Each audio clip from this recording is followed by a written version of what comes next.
Tom is a certified trauma practitioner and wellness counsellor registered with the Association of Support Counsellors and Holistic Practitioners. He has been involved with counselling of children and adolescents for the past 12 years and was previously a youth pastor. He has a specific interest in the developmental issues related to children who have experienced various early childhood adversities. He operates a private practice as well, which attends to children and adults online and face-to-face in Blairgowrie. Good day, everyone. My name is Tom Jordi. I am a wellness counsellor and a trauma practitioner. I've also, a number of years ago, acted as a youth pastor for a good couple of years. I've spent the last possibly 12 years engaging with children and adolescents in a counselling perspective, primarily in schools, but also in my private practice, and really helping them and parents navigate what can often be quite a difficult time in their lives. So I'm very thankful for the opportunity to share on dealing with children and adolescents, the youth post-COVID, especially from a ministry perspective, and I'm very passionate about young people. I'm very passionate about leading them, equipping them, and helping them move forward, especially in a world like ours today that is quite uncertain and often quite difficult. So when I'm looking at the issues faced by the youth in a post-COVID setting, for me it means we really need to ask ourselves a couple of questions, and I think perhaps one of those questions is, what should change? How should we pivot to meet the needs of this age group? What is different? What is different nowadays that perhaps we didn't deal with, perhaps is different specifically for the time that we're in, and how they're engaging with that? And we live in a different world. Things that we never thought were possible are now possible. Things that were not normal and now seem to be normal, and it can be a rather odd place at times, can't it? I remember, especially in the context of the last 2 to 3 years, I remember sitting with my wife in the mornings during early days of lockdown, and we'd sit and we'd look at the statistics of different countries around the world that were experiencing this new disease, this COVID-19 as it was called, and we'd be looking at the infection rates, and we'd be looking at the death rates in countries around the world, and looking at the rates of people getting better, and thinking back now, what a weird and bizarre thing to do, looking at spreadsheets from across the world of how many people are getting sick by this new disease and how many people were surviving and dying, and the odd thing is that it wasn't just us. Many people, many conversations were centered around these numbers, these increasing numbers, these rates that we were seeing, these articles, these, was it the elderly, was it middle age, was it comorbidities, and who had them and what are they? And it was the start of something really weird. And I think initially we thought, hey, this is going to be a flash in the pan thing, and it wouldn't touch us, and it wasn't. And 3 years down the line, we're here, and it did touch many of us. But it was a bit bizarre, wasn't it? And before COVID affected our kids, they had free access to how it was affecting others.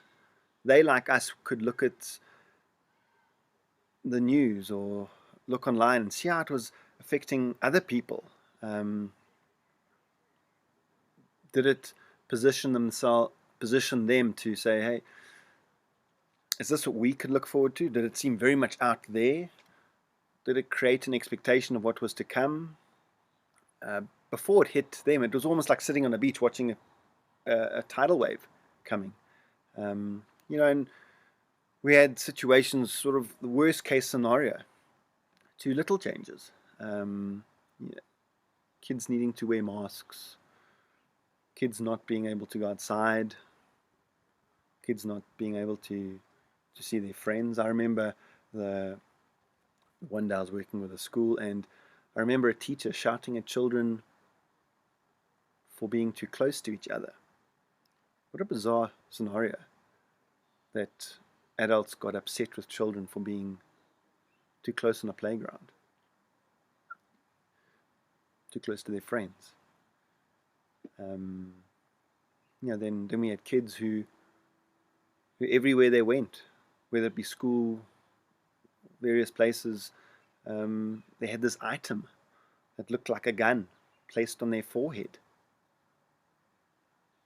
And we mimicked, or actually no, they were shot with this little gun, and we normalized it. We normalized really, really odd experiences, and we never really asked, what will it do? Yeah, and perhaps nothing, perhaps something. Time will tell. But that for me was an odd one, normalizing the action of placing an object that looked like a gun on children's foreheads and thinking it would be fine. And there were a lot of these odd things that just had to happen. Play dates ended, school ended, church as we knew it ended, youth groups ended, basically connecting with people and our peers ended. This idea of reaching out, especially as an adolescent, which is such a vital process, as you reach this point in adolescence where you start to spread your wings a little bit and you start to reach out from the confines of home, and you start to navigate this world a little bit more. You start to become more adventurous. You start to have more autonomy to do those sort of things. You start to venture further and further out, which is normal, which is a large part of adolescence. It's vital. This was stopped. News, articles, every day, flooding our lives, flooding their lives. This awareness of death, awareness of the death of friends, of perhaps family of friends. This odd world, this new world that was over there, started coming closer and closer and closer, and it became oddly normal. In some places where leaving home was a release, an opportunity to find safety, that was stopped. Some had to stay home with those that they often tried to escape. Young people found refuge going to school, going to their friends from their homes, going to church. They found refuge from their homes. It was an escape. They weren't allowed to do this. At the onset of COVID, I remember in South Africa, they hadn't made provision for families that were separated, divorced families. Lockdown happened, and the child may have been with mom or dad, and initially there was nothing allowing those kids to move from home to home, and that was very uncertain at a time. This question of, when can I see my dad? When can I see my mom? This new reality came about and came out of nowhere, and they had to manage this, and we had to manage this. All these new situations that we didn't make allowance for because it was so new. As parents, we spend a great deal of time fighting screen time in this virtual world, for our kids, and trying to have some balance between what is very much their lives, what is different to ours, but we're trying to get to grips with it, navigate it, and understand that it's part of who we are, but we still wanted to keep a healthy boundary on that as our children grow up and as they become better able to manage themselves and their environment, and things like screen and virtual relationships and social media. All of a sudden, we were presented with a world where this was the only place that our kids could reach out, the only place that our kids could connect, the only place that children and adolescents could meet with friends, is now a space where we had often spent a lot of time trying to tread very lightly and not give them too much of it. But now this was the only way that they could connect, and they needed to connect. And we had to now face this. We had to face job losses. We had to face the effect and the stresses that this had on parents, and obviously this direct impact on the home environment, and what this meant to relationships between parents, or between husbands and wives, and adults and children, and their parents and the adults in their midst. And it's often said that parents, we need to, or we should be, the thermostats in our home, and not really the thermometers. We should be setting the temperature of the environments that we're in, and not just indicating them. But these stresses that we were experiencing, that others were experiencing, were now brought home. We had no reprieve. Our kids had no reprieve, and all these stresses on all of us and them were now absorbed and witnessed by the children around us, by the adolescents around us. Us ourselves, we were all needing guidance on how to adjust to this new normal, but we were all struggling. And so we had this context, this new world that many of us found ourselves needing to navigate, and it became quite difficult. And in that context, we have to now move forward and try and understand, okay, what is needed, what needs to change, how do we pivot, what is the best decisions to make now going forward for adolescents and children. And it wasn't all negative. There were a lot of positives. I found that those who were willing to pivot, those who were willing to embrace the positives of the challenge, weathered the difficulties better. Those who were willing and able to learn, or to lean into the challenges with capacity and understanding, appreciating the increased home time, appreciating the newfound time and space to connect, the consistency that they could connect now, opportunities for parents to have a view into their kids' worlds that maybe they never had because they were always at school, and vice versa, watching parents navigate their daily lives from home offices, or those sort of things, or watching them navigate stresses that they perhaps would have been shielded from. And for some, I think they handled it really well, and that was a great learning opportunity for everyone. And so there was great positives that could come out, but we needed to see them, and we needed to embrace them, and we had to adjust. But for some, it was too hard. For some, it was just too hard. And I think there are a couple of realities that young people especially are facing.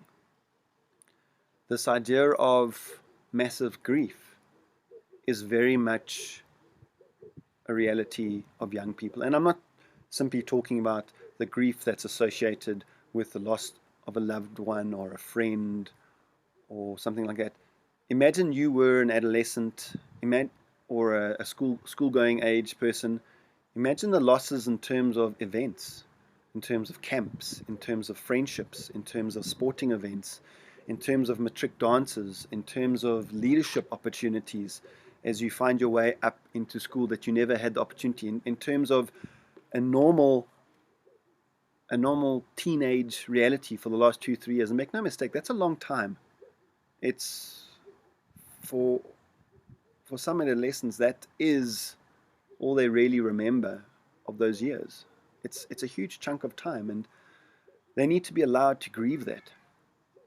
They've missed out on a lot that was very normal, very run-of-the-mill, very expected.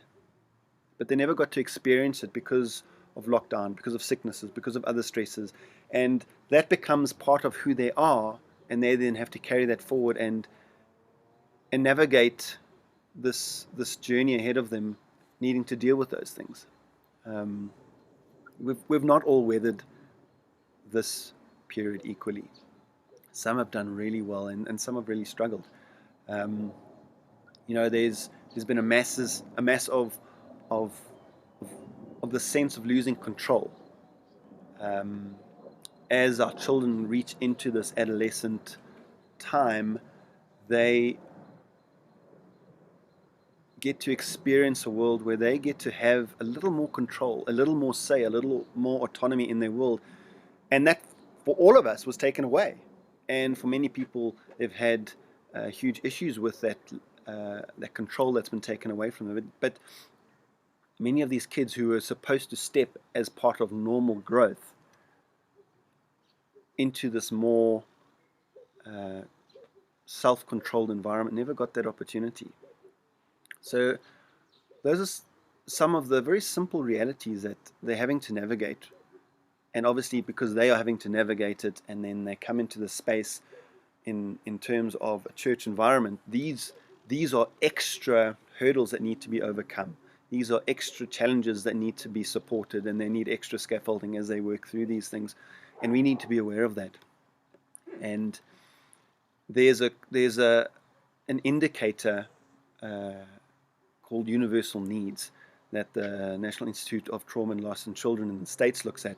And they look at 4 universal needs, and they are belonging, mastery, independence, and generosity. And they look at these universal needs as an indicator of how well children are doing or adolescents are doing. And the first need of belonging has essentially to do with, do I feel like I belong? Do I connect? Do I have people? Do I have a place do I have a tribe that I feel that is mine? And that obviously was affected hugely because people were not allowed to connect. The next one is mastery, the sense of me being able to master something, to become good at something, to achieve, to grow in capacity in an area. And again, because of lockdown, because of the inability to have opportunities to engage, to move out, to have leadership opportunities, to be in a more social setting where it was just par for the course that you'd have these opportunities, adolescents then had less opportunities to master things. So this universal need of mastery was lessened. This universal need of independence, of feeling that I am able to grow in and of myself and to move forward and to achieve more and to take hold of more what God has for me, that became less, just practically. And that last universal need of generosity, whilst COVID did allow us to have opportunities to be generous, to know that I had something to give, inadvertently, I think because of the setting, many people shrunk inwards and shrunk down into their bubbles. Their worlds became much smaller, so they felt that they were able to give less. So on the whole, this idea of children needing a sense of belonging, a sense of mastery, a sense of independence and generosity, those became less. And so that was problematic. And then obviously with that, we are now dealing with the situation with having to help those kids move forward. One of the key approaches that has become more commonplace is this idea of being trauma informed. And we can hear being trauma informed in education, being trauma informed in parenting, in life in general, having a more trauma informed, resilience focused approach. And that it's becoming more and more an acceptable thing and an expected thing going forward, because we live in a world not new to traumatic events. Traumatic events are not something that we've only just come into contact with. But I think, especially for young people in lives being centered or influenced a lot by a virtual social media, in that we have much more access to the details and vivid accounts and the results of trauma. And we can do so 24 hours a day. I know during lockdown and that, the little notification on your phone, your devices that told you how much screen time you're having in a week, that jumped dramatically, because that was your lifeline almost to the world. What is going on there? But the problem with that is you often were reliant on somebody else's filter. The filter of the app, the filter of whoever the news is coming through. And you were just bombarded with things. And I think people's capacity decreased. And along with connection, it also decreased.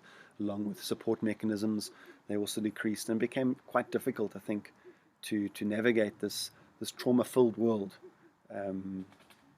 That wasn't a new idea, but perhaps one that many people were facing more and more on a daily basis. You know, we arrive at a world experiencing hard or difficult realities with lower capacity for coping. So let's briefly look at trauma. You know, what is it? And there were articles and warnings early into lockdown of this trauma tsunami that we could expect on the back of the physical illness that was the coronavirus. And this related more to an increase in stress and stress-related cognitive impairments, and how the stress and how the environmental factors would affect people from a mental wellness perspective. You know, and if we look at trauma, so the experience of trauma is in a nutshell one of not having control over your situation, of feeling stuck. The experience of trauma happens when stress is chronic, when it is prolonged, and when it is exaggerated. So it has a lot to do with stress and in your body and your mind experiencing a stressful situation. You know, and it's safe to say that this has been the experience of our children and our adolescents and ourselves for the last 3 years. Some statistics out of the States, major depressive disorder diagnoses have risen by 28%. The prevalence of anxiety disorders have risen by 26% from January 2020 to January 2021. Alcohol and drug use has increased. The first half of 2021, children's hospitals in the States had a 45% increase in the number of cases of self-injury and suicide in children of ages 5 to 17 when compared to the same period in 2019. You know, and while some children are safe and secure in their home environments, like I mentioned, for others it's a darker reality. Being confined at home puts some children at an increased risk of domestic violence, other forms of abuse, including online trafficking, and now obviously with the access and the need for devices, online bullying. You know, and I suppose many ask, well, if I'm at home, how can I really experience trauma? You know, who can experience trauma? You know, typically we look at the victim, the person that's actually had something hard done to them. But the reality is, trauma can be experienced, or trauma can be something, an exposure to the victim or the survivor. You know, my grandfather died, somebody got coronavirus and they died in my immediate circle. We have that. We have the victim. We have the survivor. I had coronavirus. I went through it, and I survived. So that's our traditional understanding of going through trauma, and we can understand that. We go, okay, those people experience trauma. But the reality, if we look at that definition of trauma being not having control over your situation, of being stuck, you know, this experience of heightened stress on your body and on your systems for a lengthy period of time at an exaggerated level, we can start to understand not just the victims and the survivors of these events as having experienced trauma, but we can also say witnesses have experienced trauma. Perhaps you saw somebody in your family fighting the sickness, you know. I've witnessed it. But we're not just talking about the sickness, we're talking about the effects of it. Maybe somebody lost their job. How do you process family members not being able to pay bills, to pay bonds, to pay rent, to pay many things? you're witnessing those traumas. And that can be very traumatic. Something like not being able to pay a bill. It's not just a physical damage that's happened to somebody. Perhaps you know someone, you're a peer or you're related to, your friend's mom is a nurse and she got sick, and you know somebody who knows somebody, you know somebody and this happened to them, and perhaps your mom is in a similar position to them. What if it happens to my mom? What if it happens to me? And then the other area of exposure to trauma is hearing details. And that's a difficult one, because this media exposure, because we had so much access and because that was the primary route that information was taken to get to our homes, because we were locked down, we really allowed more in than perhaps we would have in the past, you know. And the images that we saw of doctors crying, of the WhatsApp videos and voice notes that were going around saying all sorts of things, the videos of people in hospital on respirators and all sorts of things, or people, you know, losing jobs, and that, you know, this media exposure got to a point where it was so stressful that it actually becomes traumatic. And those things were not just experienced by us adults, but our kids and the adolescents and young people out there had often unfettered access to it. And it was a lot easier to disseminate those sort of things to them. So it leaves us with many who have been and continue to be traumatized, including children and adolescents. You know, and those people are visiting our churches and our ministries. How does it change them? How does it change who they are, so that when they arrive, we now need to embrace them and support them? How can we respond to them? How can we adjust? What must we do to share a gospel with them that brings hope, that brings guidance, brings life, on the back of them experiencing this? How does it change them, and how can we respond? I think one of the greatest things is remembering to ask the question, what is the why behind the behavior? There's always a why behind the behavior in front of us. It's not just the behavior. And when it comes to trauma, a very useful example that I use, especially with kids, and something that really breaks it down and simplifies things, is when we want to understand what is happening in our minds and in our brains when traumatic events are experienced. It helps to understand our minds as being made up of three animals. The first one's a meerkat. You know meerkats from those National Geographic channels. Their heads are up, they're looking around, they're pivoting, they're looking for danger. The next animal in our minds, in our brains, is the owl. The owl is that wise thinker, that part of us that has this ability to problem solve, to think through things, to be rational, to weigh up pros and cons, to filter through information, and then make some choices. And then the third animal is the tiger, the fierce tiger, the protector, which is often understood in terms of fight, flight, and freeze. So we have these three animals. We have the meerkat, we have the owl, and we have the tiger. And what actually happens is the meerkat is always working. The meerkat is always working to look for dangers, because that's its job. It's our amygdala, the part of our brain that's looking for danger. We don't have to think about it. It's that smoke detector that's always on, waiting to inform us of a danger that's coming, so that we can respond effectively. When the meerkat notices some danger, it responds. When it responds, what it does is it wakes up the sleeping tiger. Now, what do you think happens to an owl when a tiger wakes up and starts roaring? It flies away. And without an owl to manage our thoughts, to process our thoughts, to filter things, to think through, to problem solve, we're really left to respond like the tiger would, with fighting, with freezing, with running away. And so that's what we have. We have the meerkat seeing a situation, alerting alerting us of what's going on. The tiger wakes up, the owl flies away, and then there's this tiger that's protecting us. And those are the jobs. That's what our brains are supposed to do. And those are what the brains of the young people around us are supposed to do. It's brilliant. They're working overtime. They're doing a brilliant job of protecting them. The problem is, when the tiger's out, many of our abilities to cope, to think through, are not available to us. Many of our kids' abilities to logically process information are not available to them because the tiger's out.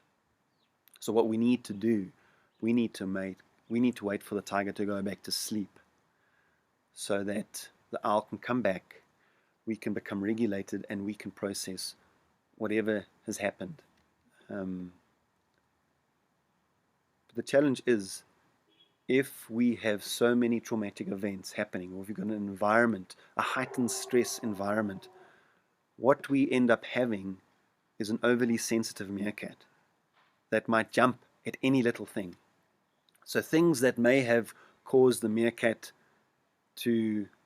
or things that the meerkat may have ignored in the past, now are processed as a stressor, as a threat. And so perhaps now the tiger comes out quicker than it did before, and perhaps it stays longer than it did before. And so we're dealing with kids who are often navigating this world where they are often more sensitive to stresses, they're often more dysregulated, more stressed for longer, for things that perhaps never did so before, because of the environment and the stresses that they've experienced and the trauma that they've experienced in the last couple of years. And remember, it's not feeling grumpy. It's not having a bad attitude. It can be a cognitive and physical response to external factors that are simply too difficult to manage in a normal, healthy way. Your brain's doing its job. Their brains are doing their job. But then how do we help them on a day-to-day basis in our ministries? So we create some context. So, again, COVID-19 has amplified the numbers of childhood traumas. We've got illnesses and death, economic hardships, insecurity, family stress, and loss of structure and routine, which can be a big one for children, social isolation, increases in exposure to domestic violence and abuse, neglect, increases in reports of mental health difficulties, burdens of racism has increased the last 2 or 3 years.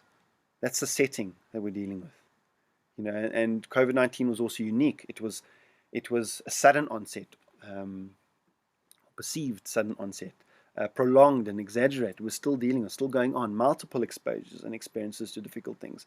Uncertainties of illnesses, potentials of resurgence, first wave, second wave, third wave, fourth wave. Now is this fifth wave. When does this end? How does that affect us? The whole health impact, the physical impact of the health, the long COVID, the emotional impact going forward, the financial impact, and how does that affect them? Much remains unknown. Schools are open now, but it's still difficult. It's still an uncertainty. There's still a lot of uncertainty. It's still a global pandemic. So what does this translate to with our adolescents?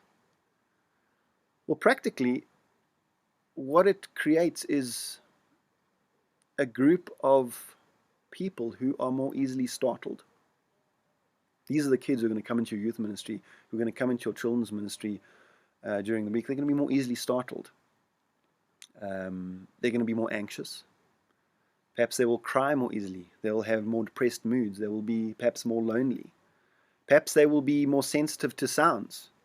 I remember how it was so cool to have a really cool sound system and light system at youth. Perhaps we're going to have to rethink that. Sights, senses of touch, that can be effective. Their sensory systems might be completely out of whack because of the overload of stress on their bodies and the trauma that they've experienced. They may be responding to things differently now than they did before. Things that were cool then may be overwhelming now. Maybe they have difficulty remembering things. Remember the tiger and the owl thing. Maybe they're not going to remember things, practically Bible verses, the games that we play. Maybe some kids will get frustrated that they can't remember verses. Maybe they'll be frustrated they can't remember simple things. Challenges with normal learning. Things that they've missed.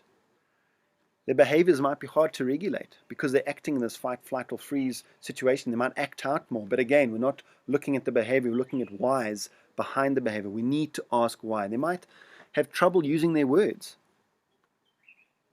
Talk to me, and they don't have access to that part. They're just so sensitive to stresses. They might have somatic complaints, headaches, stomach aches, when nothing's actually wrong. But it's all premised on they're having experienced stress for a prolonged, exaggerated period, and now they are responding to it in that way. We need to respond to these responses with empathy, with understanding, and with huge amounts of connection, remembering that these kids may also not be receiving this at home, or they might be receiving it inconsistently.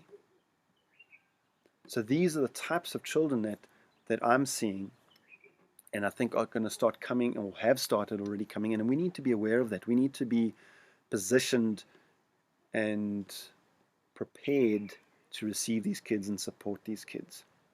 Some youth ministry leaders have engaged with different topics nowadays, and some youth ministry leaders have engaged with the comment from young people in their groups that, we're not the same people that we were going into the pandemic. We're different now.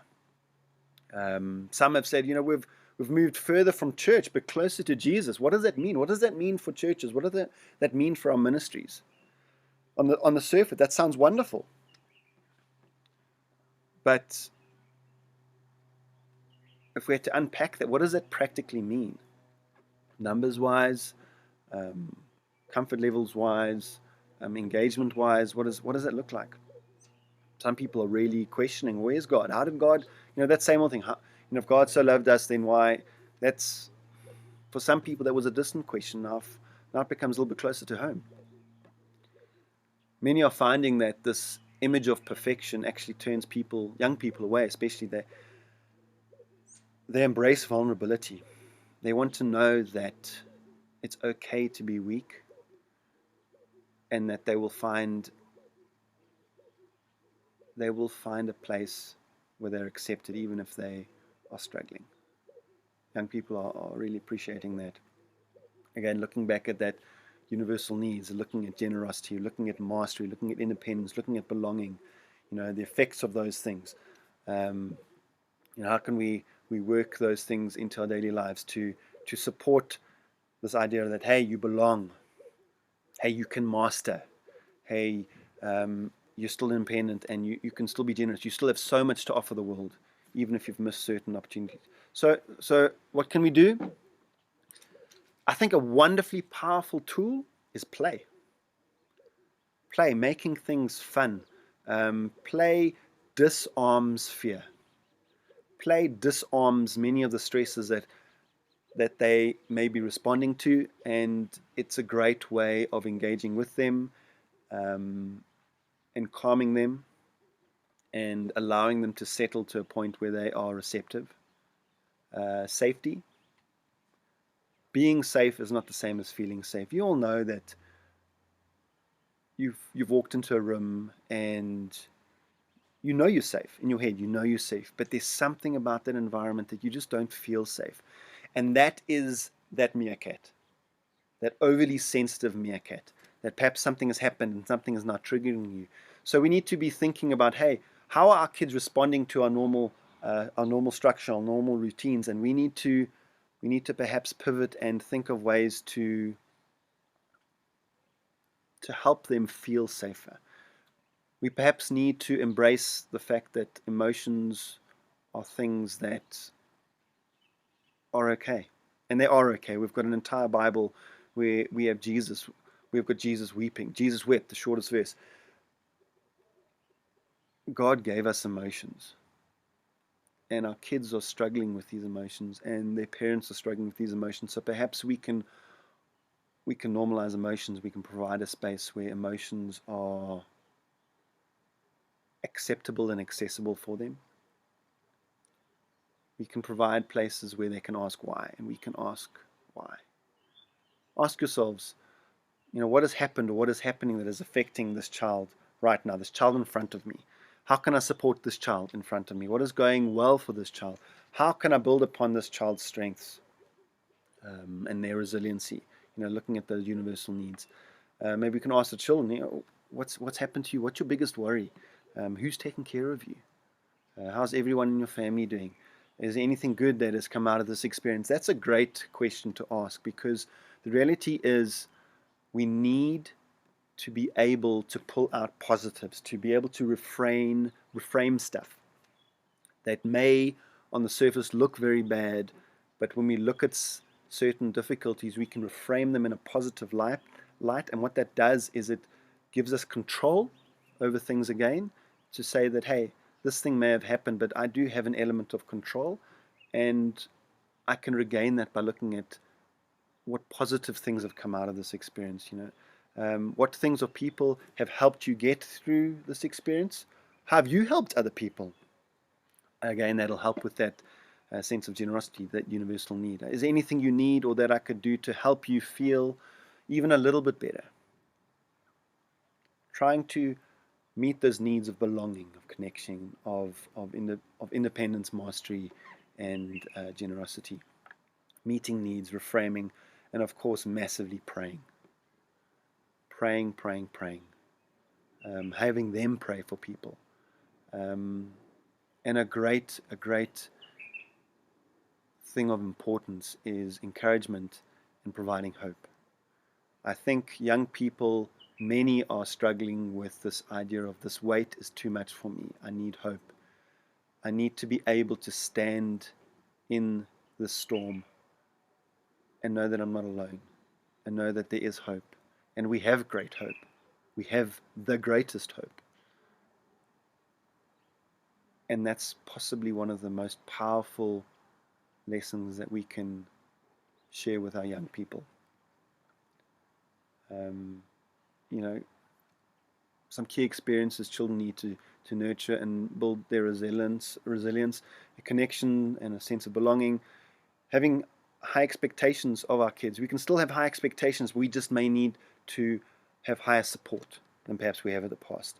Emotional awareness, regulation, we need to help them with that. Feeling valuable, that's important. And tell them that they are valuable to you. Not just that they are valuable to God. Not just that they are valuable to Jesus, because that is obviously massively important, but that you, this person in front of me, this relationship, this is valuable. You are important to me. So that it's not just this idea of, I know I'm important to God, but who else? Telling adolescents that they are important to you, that they matter to you, can personalize it hugely.